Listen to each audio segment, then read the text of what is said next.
నమస్కారం. ఘంటారావానికి స్వాగతం. ముందుగా ప్రధానాంశాలు.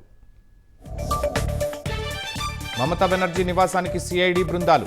ఎమ్మెల్యేల సంతకాల ఫోర్జరీ కేసులో విచారణ.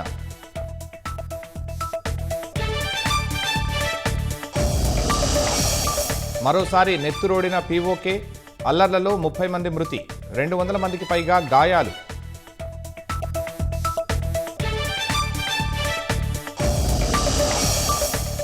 విశాఖ స్టీల్ ప్లాంట్ యాజమాన్యం బాధ్యతగా ఉండాలన్న పవన్.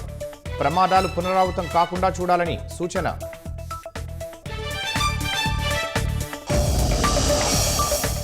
రెండు లారీలు ఢీకొని మంటలు, ఒకరు సజీవ దహనం. అనంతపురం జిల్లా సరిహద్దు టోల్ ప్లాజా వద్ద దుర్ఘటన.